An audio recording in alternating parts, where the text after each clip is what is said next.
కరుణానిధి, ఆ తర్వాత స్టాలిన్ కూడా డిప్యూటీ సీఎంగానే నాకు తెలిసి, సబ్జెక్టు కరెక్షన్, ఒక 4 సార్లు ఎమ్మెల్యే అయిన తర్వాత డిప్యూటీ సీఎంగా కరుణానిధి అవకాశం ఇచ్చారు సార్ స్టాలిన్కి. డిప్యూటీ సీఎంగానే ఆయన స్టార్ట్ చేశారనుకుంటా.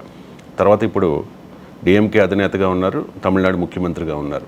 సో తన వారసుండి డిప్యూటీ సీఎం చేశారు సార్. సహజమే కదా, అండర్స్టూడే కదా. మీరు ఇప్పుడు తెలంగాణలో కూడా జరిగింది అదే కదా. ఇప్పుడు కేటీఆర్ను వర్కింగ్ ప్రెసిడెంట్ చేయలేదా? వర్కింగ్ ప్రెసిడెంట్ చేసి దాదాపు డిప్యూటీ సీఎంగా పెట్టలేదు, కానీ డిప్యూటీ సీఎమే ఆల్మోస్ట్. ఎందుకంటే ఒక రకంగా సీఎం తర్వాత అంతటి పవర్స్తో మీ కేటీఆర్ పనిచేయలేదా?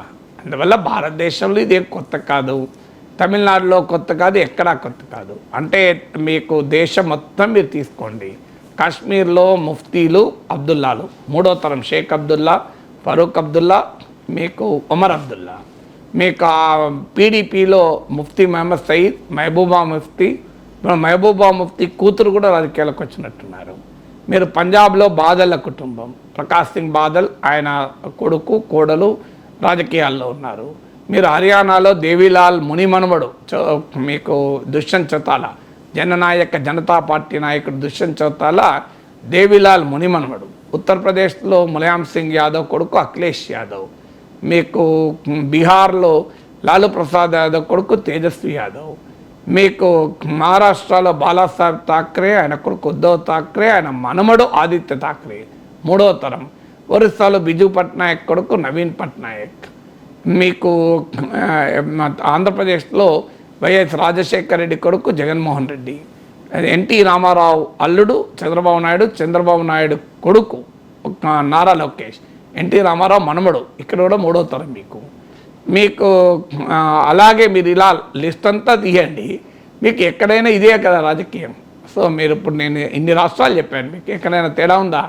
సో అందువల్ల కర్ణాటక దేవగౌడ కొడుకు కుమారస్వామి.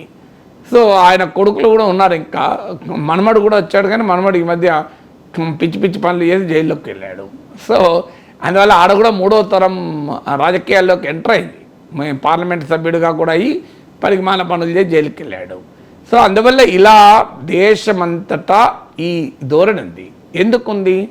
ప్రజాస్వామ్యంలో ప్రజలు యాక్సెప్ట్ చేస్తే ఎవరు ఏమీ చేయలేని పరిస్థితి. ప్రజలే వారసత్వ రాజకీయాలను అంగీకరిస్తున్నారు. ప్రజలు ఎక్కడన్నా చీదరించుకున్నారా? ఎందుకంటే వారసత్వంతో వచ్చిన నాయకుడైనా వారసత్వం లేకుండా వచ్చిన నాయకులు ప్రజలకేం తేడా కనబడతలేదు.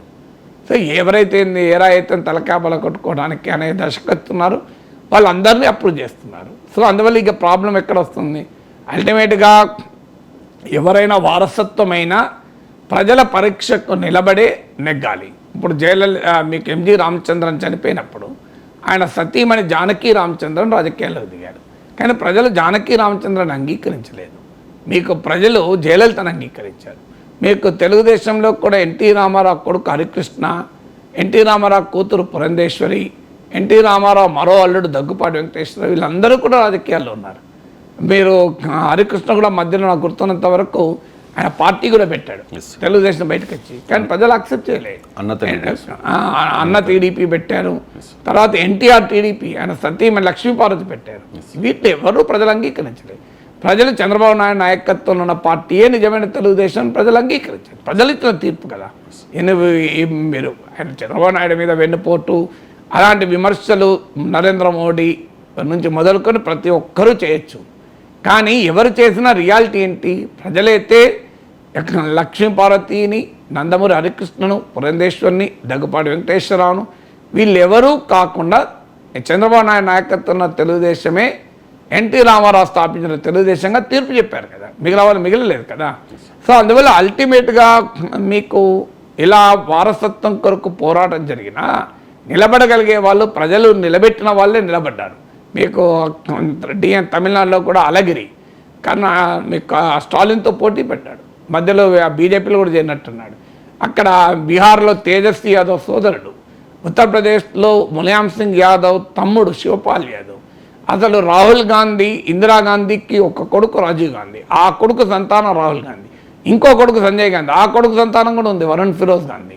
సోనియా గాంధీ ఒక కోడలు, మనేకా గాంధీ ఒక కోడలు, కానీ మనేకా గాంధీ బీజేపీలో ఉండాల్సి వచ్చింది. కానీ ప్రజలు సోనియా గాంధీని, రాహుల్ గాంధీని, ప్రియాంక గాంధీని ఇందిరాగాంధీ వారసులుగా యాక్సెప్ట్ చేశారు తప్ప వరుణ్ ఫిరోజ్ గాంధీని ఇందిరాగాంధీ వారసులుగా యాక్సెప్ట్ చేయలే. అంటే వాస్తవంగా తేడా లేదు, ఇద్దరు ఒకటే. వరుణ్ ఫిరోజ్ గాంధీ ఇందిరాగాంధీ మనవడే, రాహుల్ గాంధీ ఇందిరాగాంధీ మనవడే. మరి ఎందుకు అంటే అల్టిమేట్గా ప్రజలు యాక్సెప్ట్ చేయాలి. అందువల్ల వారసత్వ రాజకీయాలకైనా ప్రజల ఆమోదం ఉంటేనే. మీకు ఇన్ని ఉదాహరణలు చెప్పాను. ఇప్పుడు పశ్చిమ బెంగాల్లో కుటుంబమే లేదు, నాకు ఫ్యామిలీ లేదన్న మమతా బెనర్జీ తన మేనల్లో నేను అభిషేక్ బెనర్జీని తీసుకొచ్చుకోలేదా? సో ఈవెన్ కుటుంబం లేని చోట కూడా తీసుకొచ్చుకుంటున్నారు మళ్ళీ. సో తనకు పిల్లలు లేరు, నాకేం సంబంధం అన్నట్లేదు, మేనల్లుడు వచ్చేసిండు. సో అందువల్ల ఇలా వారసత్వ రాజకీయాలు దేశమంతటా ఉన్నాయి. ప్రజలు యాక్సెప్ట్ చేస్తున్నారు. ప్రజల వారసత్వం కొరకు జరిగిన పోరులో అందరూ నిలబడలేకపోతున్నారు, కొందరే నిలబడగలుగుతున్నారు. అందువల్ల వారసత్వం అనుడు కన్నా ప్రజల పట్ల వారు ఏ విధానాలు అనుసరిస్తారు, ఆ విధానాలు ప్రజలకు మంచిదైతే మనం సమర్థించాలి, చెడైతే సమర్థించకూడదు. పోనీ రాజకీయాల్లో ఈ వారసత్వ ధోరణి మంచివి కాదా అంటే ఖచ్చితంగా మంచివి కాదు. మెరిట్ ఆధారంగానే రాజకీయాల్లో నాయకత్వం వహించాలి. వాళ్ళు నరేంద్ర మోడీ వచ్చాడు అంటే ప్యూర్లీ మెరిట్ కదా, ఆయనకేం సంబంధం లేదు. మీరు రాహుల్ గాంధీలో మెరిట్ ఎంత ఉన్నో వారసత్వం కూడా అంత ఉంది. కానీ నరేంద్ర మోడీ ఎమర్జెన్సీలో మెరిటే తప్ప వారసత్వం ఎక్కడా లేదు. ఆయన తండ్రో తాతో రాజకీయాలకు సంబంధమే లేదు కదా.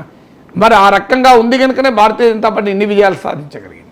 అందువల్ల అన్ని విజయాలు ఎందుకు సాధించగలిగింది అంటే ఆ మెరిటోరియస్ లీడర్షిప్ వస్తే, ఆ లీడర్షిప్ అనుభవాల నుంచి వస్తుంది, అన్ని రకాల దక్కా మొక్కీలు తిని వస్తుంది. అందుకే వాళ్ళ భారతీయ జనతా పార్టీ దేశంలో ఇంత స్ట్రాంగ్ ఫోర్స్గా ఎమర్జ్ కాగలేదు. కానీ భారతీయ జనతా పార్టీలో కూడా ఈ వారసత్వ పోకలు లేవా? మీరు యడియూరప్ప కొడుకు విజయేంద్ర కర్ణాటక రాష్ట్ర బీజేపీ అధ్యక్షుడు ఎలా అయ్యాడైనా? బీజేపీలో ఆర్ఎస్ఎస్లో కార్యకర్తలు లేరా? ఇంకెవరు ఇంతకన్నా పనిచేద్దాం కార్యకర్తలు లేరా?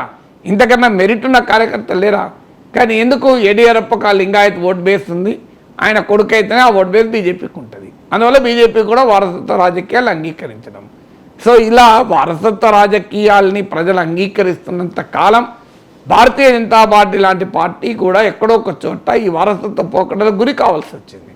మిగతా పార్టీల సంగతి, ప్రాంతీయ పార్టీల సంగతి వేరే ప్రత్యేకంగా చెప్పాల్సిన అవసరం లేదు. అందువల్ల అల్టిమేట్గా ప్రజాస్వామ్యంలో ఏ ధోరణైనా మంచి చెడు అని మనం మొరాలిటీ ఆధారంగా డిసైడ్ చేయలేం. ప్రజల అప్రూవల్ ఆధారంగానే మనం ఆ ట్రెండ్ డిసైడ్ చేయాలి.